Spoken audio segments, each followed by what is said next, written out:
And we are officially live. Hello to all my BC WrestlePod nerds out there. And welcome to another rendition of NXTilosos, the sexiest NXT review show, post show out there. And yeah, we're here for another episode to review this past Tuesday's episode of NXT, specifically week 1 of NXT Revenge, which is like the specialty TV shows that are happening this week and next week. My name is Mikey. I am El Jefe of BC WrestlePod, and joined with me this evening is the Kilt Man. The Pleat Father is in the house. As always, I am here to support my bestie and my jefe. Um, I'm going to touch on one quick thing before we get too deep into this. Mhm. Revenge is kind of like what Backlash tried to be. So far, Revenge is better than Backlash, and I'll fight every single person right now. Well, Backlash hasn't happened yet, but Yeah, it did last year. oh, last Backlash last year. Backlash is only for main roster. Wait, what the fuck am I thinking of then? I don't know what kind of drugs are what kind of acid did you drop? Cause you straight tripping. First off, I don't do drugs. I drink heavily. Second, well, not heavily, but anyway. Secondly, Damn, what way was to the out 2 weeks yourself. of NXT? You mean Gold back? Rush. No, Gold there you Rush. go. I was like, you mean Gold Rush back in November? Yeah, that was stupid. There was a lot of choices that happened that were very, Yeah, that was well, stupid. not necessarily the greatest, but Yeah, I think they did better with. Well, we're done with week 1. I dare say this was really good stuff. I really enjoyed it, and we'll see if we feel the same after next week's. Well, actually, for week 2 of Revenge, we won't be doing an NXT show because we'll be doing all the WrestleMania Hell Week post shows God. next week. Yeah, it'll be Kill an only, yeah. So we'll give you all that information at the end of the show. But if you are new here to BC WrestlePod, we pretty much go live almost every single day. So you can catch us for a bunch of stuff.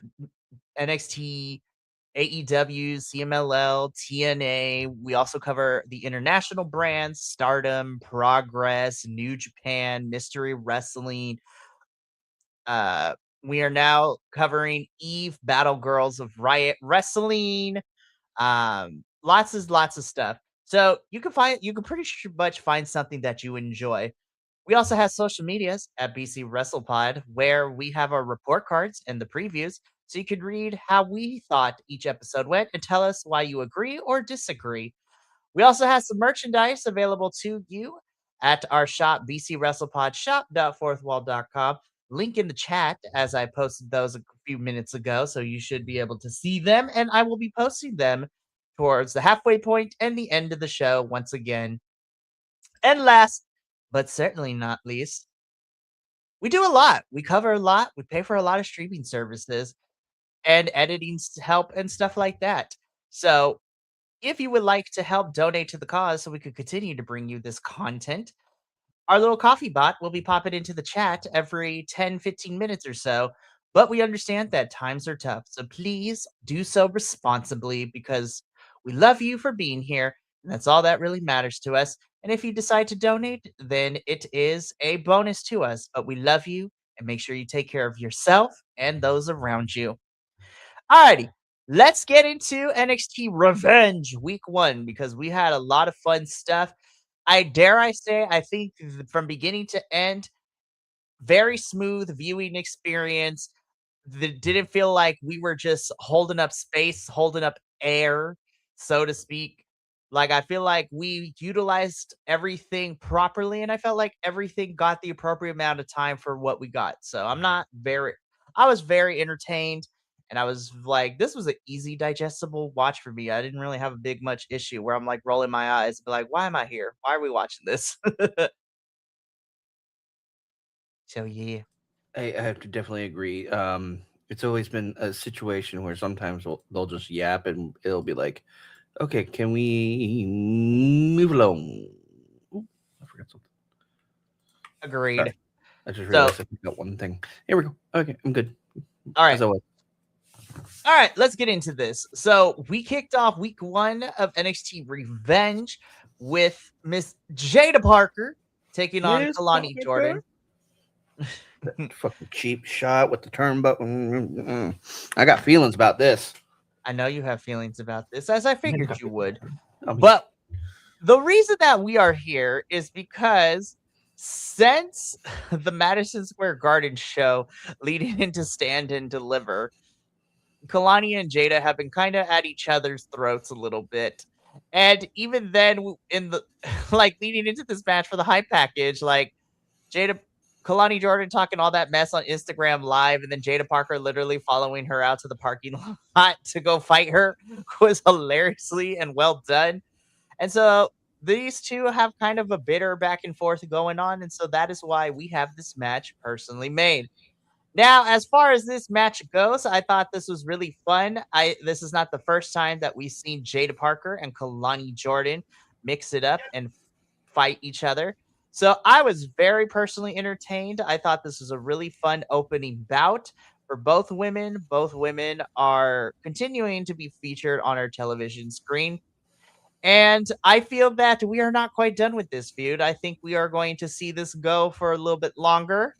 Um, this was fun. Of course, Kalani Jordan would capitalize, and she does end up picking up the victory in this match over Miss Jada Parker. I thought this was a solid opener, and it was truly really fun to watch to kick off week 1 of NXT's Revenge. Plead to Father, how do you plead with the Jada Parker Kalani Jordan match? bitch. One of my always favorite things when I'm in the NXT crowd is when Miss Parker comes out. Because Miss Parker don't play, first and foremost. Secondly, it's always the chance that we get. Because you'll have the call and response, which one of my favorite call and responses is always, "Hey, Miss Parker. Konnichiwa." We go through so many languages. It's like learning. It's great. It's literally one of my highlights of being in you could say in the studio, in person, in arena. If you want to, like, I'm going to use quotation marks because technically it's not an arena. It's a lot of scaffolding. That every single time I walk up this and down those damn stairs, I trip without fail. At least once when I'm at the PC, I will fall down the up or down the stairs. I'll just misjudge a step and go, oh, shit, not again. And then we'll have a laugh and then we'll move on. Anyway, so Miss Parker is literally the crowd favorite. Like, you literally went to say something, then pause your mic real quick, and that's why I paused. I was like, what? I caught myself in a yawn, so I was just like, I muted myself so you didn't hear me yawn. My apologies. That works. I was like, we're good. All right, cool. She is the PC favorite. Like, it's very rare that we boo against Miss Parker, and I don't like seeing her lose. I hope her hip is good. If she, I know that she can get it on, from what I understand. But yeah, so it was a good match. I'll say that. I'm not happy with the the results of the match, but I'm very happy to see Miss Parker on my screen in person whenever I get the chance. So give me more Miss Parker. 100%. And like I said, I don't think we are quite done with these two. I think we're going to get a few more matches out of these two, and I'd be okay with it. So looking forward to where we're going next with both of them. So this was the opening match. Afterwards, we cut backstage where guys Ricky and Ethan are hugging it out. So meanwhile, while Shiloh is working on stuff and he's witnessing this in the background.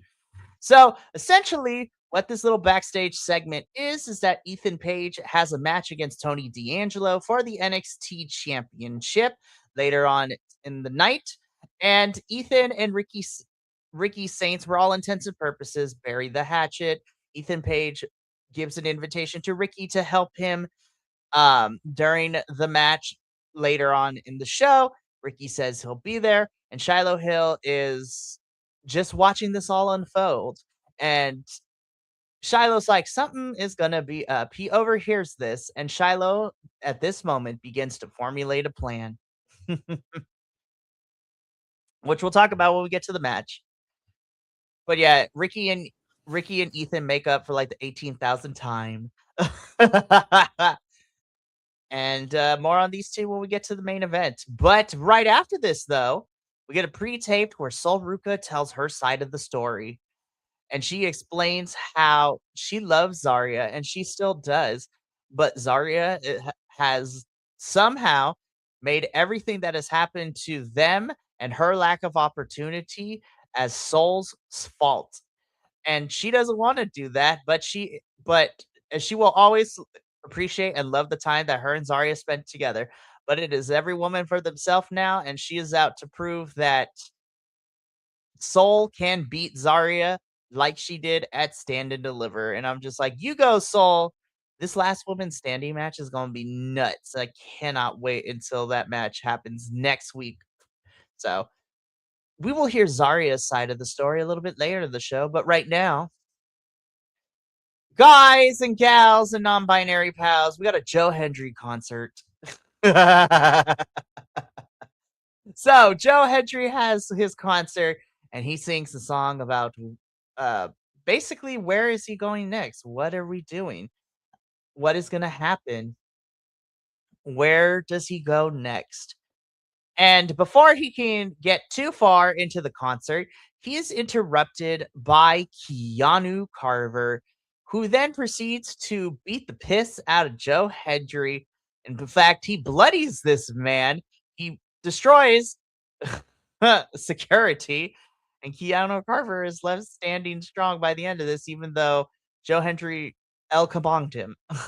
I was about to say that. I was waiting for that. My question in this is mostly just story basis. Why? Like, I understand Keanu wants something, but it doesn't make like I don't see a outside of I'm just gonna do whatever the fuck I want because I can mentality, and I don't, which I obviously I don't like. I think um you can have an intelligence behind your ruthless and not just be a giant douche, and just do whatever the fuck you want. But again, I'm not creative. I don't get to make decisions. I just get to bitch about it on the internet while I watch it and enjoy it, and then bitch about it some more, which I probably will be doing a lot this weekend, considering what we're about to look at. Oh, it's gonna be a great time. I don't know what you're talking about. I'm not. Hey, still gonna bitch. I may enjoy it, but I will still bitch because I have That to. is very fair. Because if I don't, Hi, new friend. We're doing great. So it's gonna be fine. You're gonna survive. We always do. Hey, but think about it this way: this will be the last. We get to take a break from WrestleMania next year, given where it's going to be happening. So we got other things we could do. it may. They're still trying to figure out. That is very true. But this is WWE that we're talking about. So I'm like, where there's a will, there's a payoff. Anywho. Where there's a payoff, there will be a WrestleMania. So, but yeah. So we're going to talk more about Keanu Carver a little bit later in the show. But we had a Joe Hendry concert that got interrupted, and Joe ends up bloodied by the end of this segment for his concert. So after our Joe Hendry concert, we get a quick pre-taped from Tony D'Angelo talking about how he has had to change himself, and he has had to realign himself and basically do things a lot different, and he stands as our NXT champion, and tonight is going to be no different. He understands that Ethan Page is a former champion in his own right, but Ethan's got nothing on Tony, and Tony's not going to allow Ethan to take this title from him. And I'm just like, you go, Tony D'Angelo. I was like, you go, you do your thing, you defend this title, which is exactly what he does later. Let me tell you, this little interaction made my little heart squee.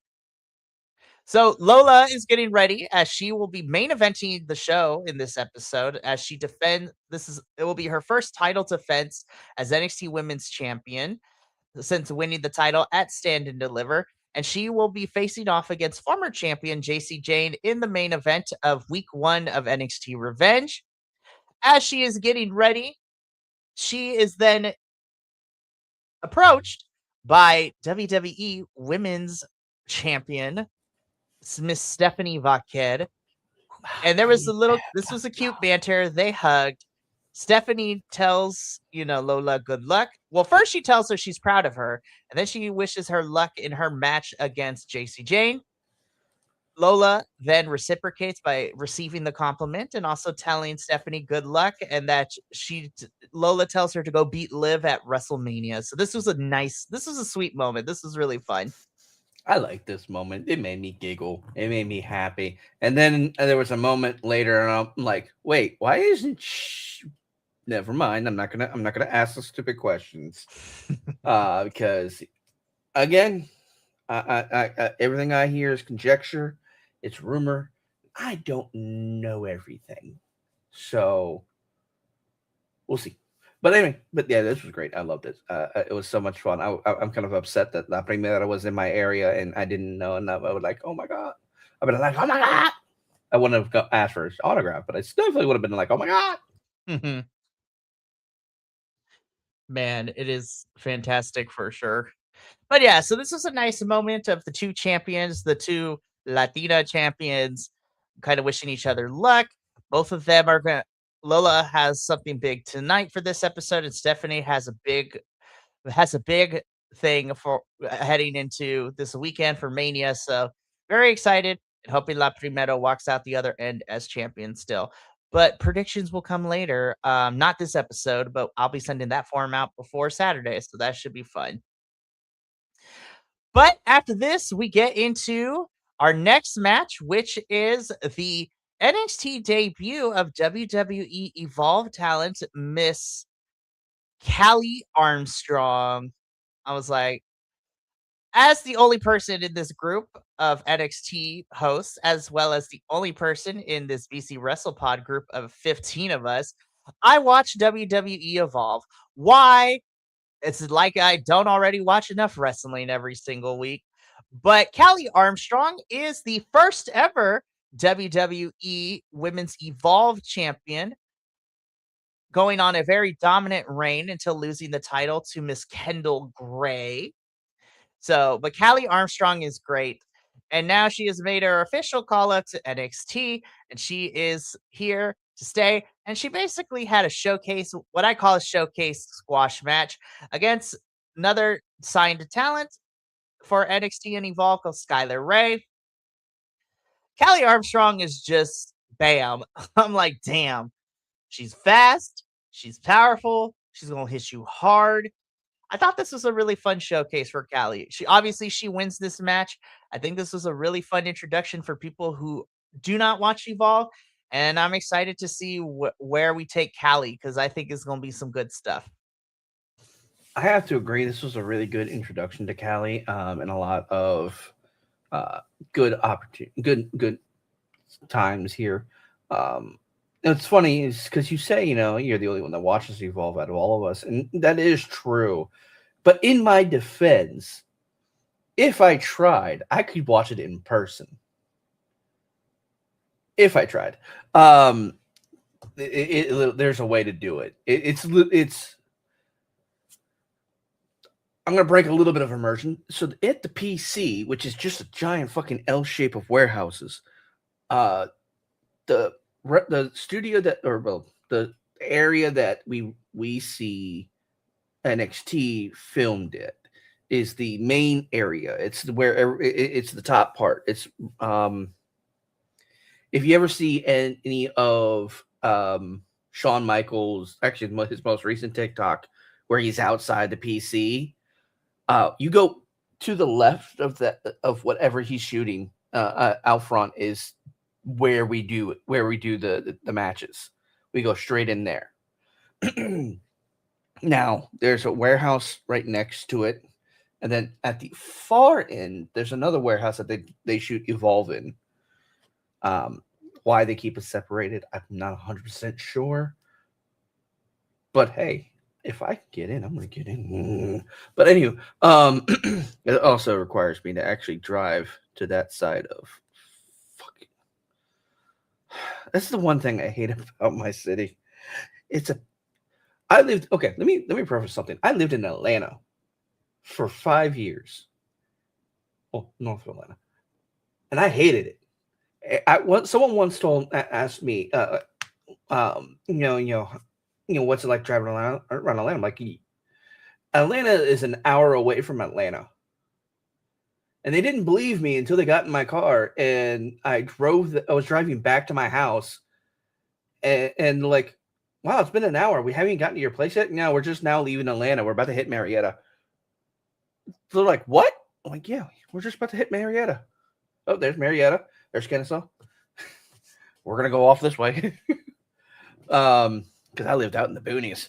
But yeah, it was interesting to say the least. It's something. This match was actually really cool. I don't really know the other person as well. I think I've seen a few bits of Callie Armstrong prior to this. I didn't see her opponent much, if at all. And I think the only reason I know the bits that I've seen is stuff is the dark matches or the pre-recorded matches for Evolve or for LFG or something that I see in person at NXT. So this was really cool. This was a really good match, really physical. She shows her prowess really well, and I honestly I see good things.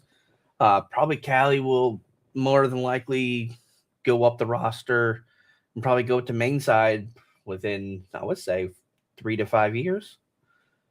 Based on just this alone, looking at all this, don't hold me to that because I'm terrible at it. Because I freaking Ethan Page should have been on main roster last year when him and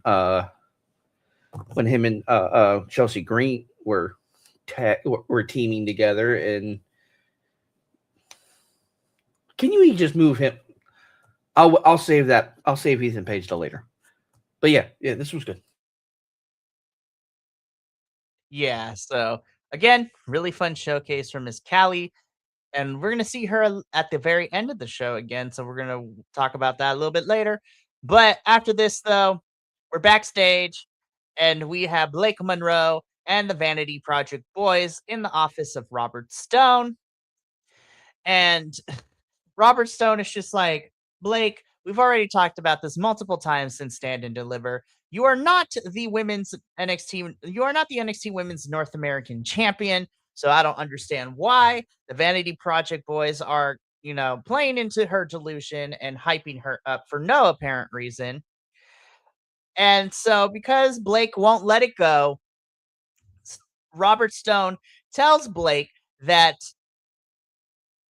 Tatum wants to be done and over with this, and she's willing to give Blake another shot at the Women's North American Championship.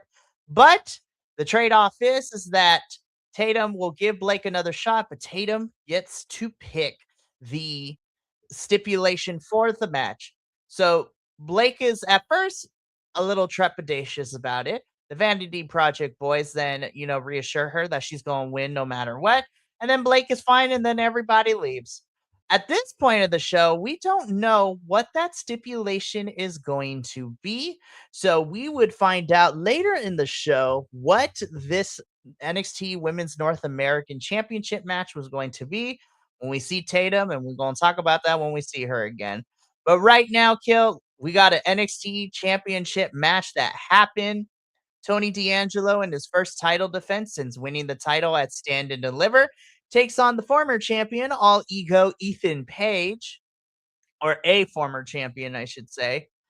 And it already started out with shenanigans because we weren't even like 2 minutes into the match before Ricky Saints made his appearance. He was out ringside.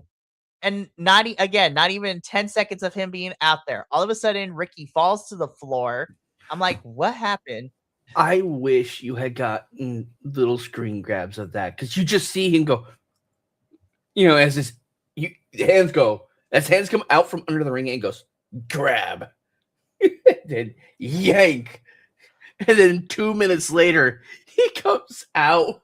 Freaking Shiloh Hill has hogtied this man. no, he did not hog tie him. And I will fight everybody on this because that is not hog tying. If Ricky Saints was hogtied, his hands and his feet would have been bound together. What he did was just literally just rope up his legs, and that's it. Mm. Because so it would be like that. Fair enough. Well, Shiloh Hill ties a rope around his feet and drags Ricky out of the arena. So then it just becomes another one-on-one between Tony and Ethan. This is honestly, this match was a lot of fun. I figured it was going to be. At one point, Tony D'Angelo ends up getting Ethan on the table, tries to slam Ethan through table. Table does not break. And I was like, oh, ow. That's crazy. I think they didn't plan for it to fully come out, or Right. it just didn't drop, I guess. I don't know. But yeah. Sometimes that happens. But it wasn't like a hard spear anyways. So like it really looked a little off. So I'm glad it didn't go through because I felt like Tony would have injured himself if it had. So glad that everyone is okay with this one. Uh to no one's surprise, Tony D'Angelo retains. Dead to rights, hits the dead to rights to Ethan.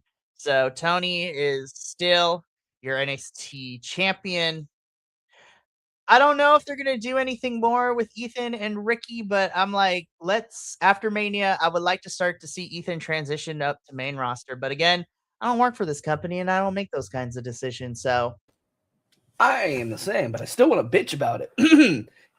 In all honesty, Ethan should be moved up to main roster, and him and Chelsea Green need to go back for the U.S. titles and just resume that whole the whole secret Hervis and Secretary of Slay gimmick they had, because that was gold. Like that printed money.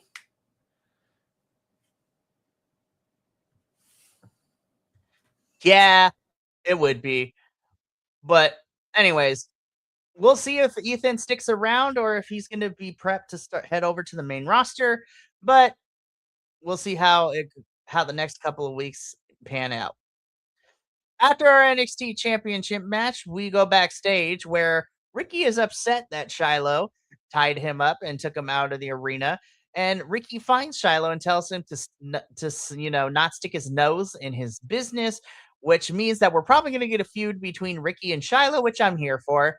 Shiloh doesn't necessarily hear. He has a buzzsaw on his hands, asks Ricky to help him, which scares Ricky and the backstage official. And so then Shiloh goes back to working on his project. So I'm like, love you, Shiloh. We're going to see you in a little bit to talk about what you were working on with Tatum this whole entire episode. Promo time. So Miles Bourne gets into the ring. He talks about, his match against Johnny Gargano at Stand and Deliver. And then he talks about how he was thinking about celebrating with his favorite dessert, which I was just like, oh, you sly dog. And I'm very jealous of you. Yeah. I was just like, you and Stephanie are a cute couple. When he walked in, because when they did his walk-in video, like, to come in, it was after they did the Lola Vice, Stephanie Lecker bit. And I'm like, you could have had them together. You could have monopolized on that potential couple. And I don't know. I think that might, again, that whole thing is rumor and conjecture, and I'm not 100% sure if it actually is or not, or what have you, or if there's still, I don't know. No one tells me. So yeah, I'm jealous of that too, because damn. For real. Anyways, though, so after that, though, because he was attacked by Dion Lennox at Stand and Deliver, he's going to be a fighting champion, and so before he gets any further, Dark State interrupts. Dion starts cutting a promo. Miles Bourne fires back at said promo, telling Dion that you got all of Dark State out here. I was just like, if you want this match, I'd be happy to give it to you. But if you and the Dark State boys come down to this ring and beat me up, you are not getting this match. So then Miles then drops this because Miles is playing mind games with Dark State.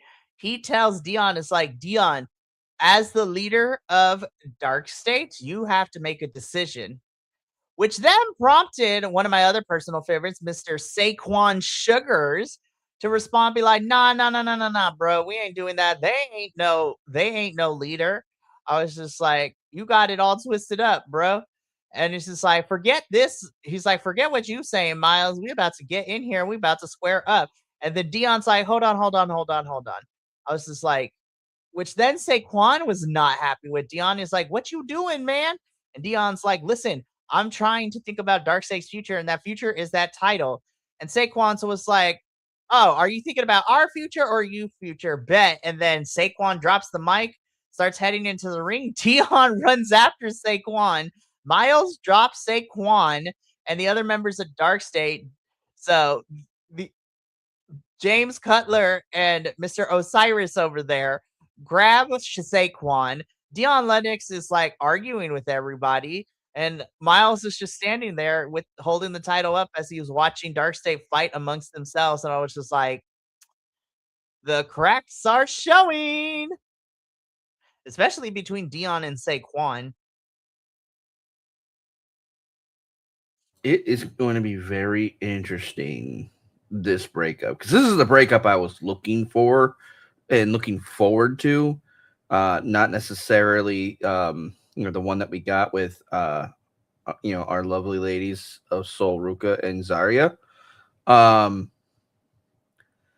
But beggars can't be choosers. I still will bitch when I can, but hey, welcome to the breakup episode of Dark Lame State, whatever the heck you want to call them. And I'm excited for it. I can't wait for them to be done. And I wonder what will happen afterwards. Right. So it's going to be very interesting for sure to see what happens. But we will continue to follow this development as the weeks go on. After this promo, we get Zarya's side of the story.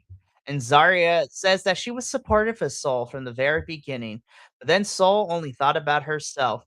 And at every single turn, Sol was either selfish or blamed Zarya for everything that happened. And so, come next Tuesday in the last woman standing match, Zarya is going to prove that she is going to beat Sol Ruka. And I'm just like, I'm still excited from this match. Yeah, and that's pretty much it. I don't have much to say. I want more. Give me. This is a fun for sure. Anyways, so after this though, we get our other first we get our other WWE Speed Tournament match leading into the finals. So I guess the semifinals, if you will. And this has EK Prosper taking on the NXT debut of Mr. Dorian Van Ducks, whatever you want to call it, formerly known as Mike Dukes. Okay. So Mr. Dorian Van Dukes, formerly known as Mike DeVecchio, also known as Mike D. Mike D. Like these nuts. I mean, what? Sorry. Well, listen, I was just like, you know me, and I was like, hey, Mike. No, but for anybody who is not familiar with Dorian Van Dukes or Mike DeVecchio is one of my favorite wrestlers from the European scenes. He comes from, Belgium. He is a very big man, but he is a high flyer as well, and he's got the speed as well. He is so much fun to watch, and I'm excited he's here in WWE, so WWE. Him and EK have a really fun speed match that showcases Dorian, but EK is able to get the win, and he is moving on to the final. So it is EK Prosper versus Lexis King next week to see who becomes the new WWE Men's Speed Champion. God, I hope it's EK. Oh, I do too, but I also really want him to just look. Can he go by Eli Proper or Eli Prosper? Can we go back to Eli?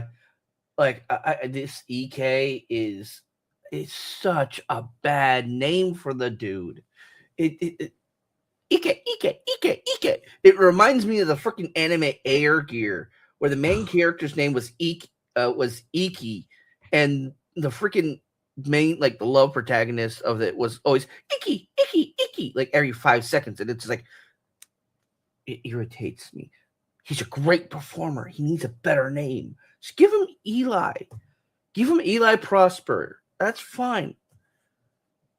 You know, it's like I want him to be. Yes, I want him to be unique, and I want to be great, have a great name. But EK Prosper it's this pretty much the same way Liv Morgan got Liv Morgan. She was almost Oprah at one point. We love that. It's insane. But anywho, yeah. So we're gonna keep this going though, because we get this final next week. We're gonna see how that turns out, how this all happens. So it's gonna be very interesting for sure. So after this, we're backstage. Robert Stone is chastising Keanu Carver, telling him why he beat up Joe Hendry during the concert. Keanu Carver does not care. Robert Stone says, all right, well, I'm going to give you this match, but don't say I didn't warn you. So we are getting Keanu Carver and Joe Hendry next week at week 2 of NXT Revenge. We can go on to the next segment because there's nothing more to add to this. We learn what Tatum's stipulation is. Robert Stone ends up searching, gets on a step, goes up one of those ladders to find her hanging out in the rafters, so to speak. And Robert's like, can we have this conversation on the ground? And Tatum completely ignores him, which was hilarious. And no, Tatum's she flat out told him no. No, that's true. No, we're moving on. I'm like, yes, Tatum. Also, dude, are you actually scared of heights? Like, that would be hilarious. If you are, you've been up on the top of not only the crow's nest, but also I think you've been on top of freaking in the stands. Stands ain't like, they're up a ways. So it's like a story up. It's almost the same height as where Tatum is sitting now. My dude, you have to go places that are high. I was like, sir, you are gonna be okay. I need you to calm down. But Tatum talks to Robert Stone because Robert Stone asks, have you decided what you want for your match? Before she says anything, we can pan back down to the ground where Shiloh comes in with this big old casket, and Tatum lets Robert Stone know, as well as the rest of us, that next week the Women's North American Championship match between Tatum and Blake will be a casket match. And I'm like, oh, good Lord, here we go. I'm so excited. It has been 4 years, almost 4 years since the last casket match in WWE. The last one was Apollo Crews versus and Grayson Waller. It was at Halloween Havoc, October 15th, 25th, one of the two, in 2022. I'm so excited. he probably made a bigger casket only because they probably lost some of the original caskets that they had. So they needed they needed something bigger because they couldn't remember the original dimensions. And well, it's cool. It's gonna be so cool. I'm so excited. This is definitely going to be a really fun match. Can't wait for it. But speaking of next week, we kind of get a rundown of what we are getting next week, which is also looking really, really fun. So, of course, as mentioned, we are getting Tatum and Blake for the Women's North American Championship in a casket match. We are getting Souls and Zarya in a last woman standing match. We are getting Miles Bourne versus Dion Lennox for the Men's North American Championship. Joe Hendry versus Keanu Carver. And we're also getting the finals of our Speed Championship, where it's EK Prosper versus Lexus King. Alrighty, so we're getting down to the wire. We are heading into the main event. So once again, if you want to explore our socials or our shop, links in the description of the chat that I just posted right now. Let's get into our main event. As mentioned earlier in the show, our main event for week 1 of NXT's Revenge is the NXT Women's World Championship, and it is Lola Vice in her first title defense against JC Jane. This match I thought was a lot of fun, and it definitely was a lot more back and forth than I thought it was going to be. There was a couple of times where I thought, JC could pick it back up again, some false finishes. Of course, you had Laney and Fallon get involved as outside interferences, and they would end up almost helping JC get this title back. But ultimately, it would be Lola Vice hitting a spinning backhand and falling onto JC to retain the championship. So your winner and still NXT Women's Champion, Miss Lola Vice. Um, the match, I thought it was really good, but it was really fun. This was a really fun main event. But also the one thing that I did get from this as well is that I think this is it. I think JC is going to be moving up post WrestleMania. I think this is it. I think this was her swan song, so to speak. I think she's getting moved up. I have to agree fully because she definitely is going to be she's ready. She's an amazing talent. She wrestles very, very well. I think she'll have a good rivalry with who's currently up on the main roster. You could probably throw her against Alexa Bliss. You could probably throw her against um back against Jordan Grace, who I have not seen on my TV for a while, and that kind of concerns me. She's Um, been out on injury for a little bit, but it's been has it? reported that she's been ready. She's been cleared and she's ready to come back. Okay, cool. There's so many amazing, talented women on the main roster that you could throw JC at, and she'll just have a great match with. I think, and she definitely deserves to be moved up. So I think after we'll see that announcement at post WrestleMania. I 100% agree with you. So after the match, though, Lola is celebrating in the ring, and she is confronted by. Well, first, we cut through.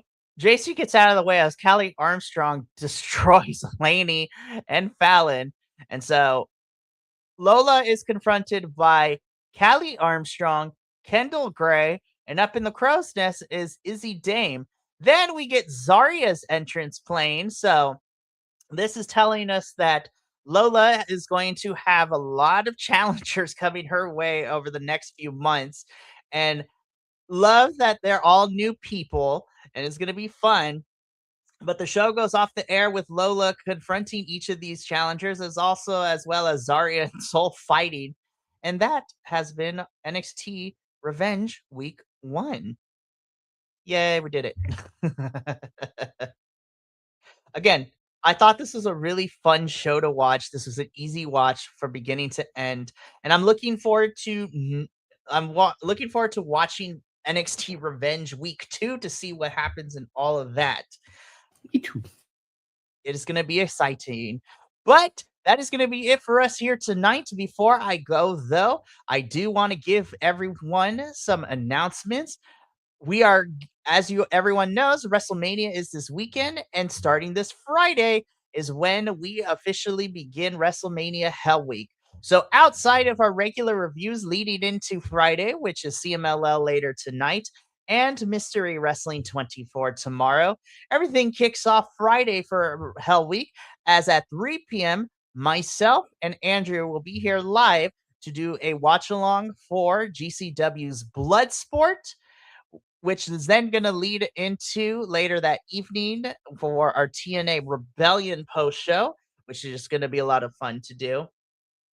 Then on Saturday at 11 a.m. Pacific, you will have myself and a couple other folks doing a live watch along for Effie's Big Gay Brunch, which is I'm super excited about. So every wrestler is either an ally or part of the LGBTQIA2 plus community, which is going to be a lot of fun. Which then is going to lead into myself, Kilt, and maybe some friends of ours from other places. And Yay, friends. we'll be here doing a live watch along a Saturday, 3 p.m. Pacific, 6 p.m. Eastern of night one of WrestleMania, which then leads into Sunday with our watch along, not only for Joey Janela's Spring Break 10, but also night two of WrestleMania watch along. And then all next week, we have a special review schedule happening with WrestleMania and Stardom American Dream post shows on Monday, MDK Fight Club on Tuesday, the Gringo Locos, The World on Lucha, and CMLL on Wednesday, and Maple Leaf Pro Wrestling's Multiverse on Thursday. And so it's going to be a whole lot of fun. So make sure you check out our social medias for all those announcements and times and everything. But I hope you join us over the next couple of days, because it's a lot of work on our end, but it's a lot of fun to get to interact with everyone there. But that's going to be it for me and Kilt. So we got to get up on out of here. So thank you so much for tuning in. And, from all of us here at BC WrestlePod to you at home, remember, take care of yourself, love one another, stay iconic, and more importantly than anything, you always deserve to finish your story. I'll see you later for CMLL in about an hour or so. But until then, sayonara, adios, and until next time, peace.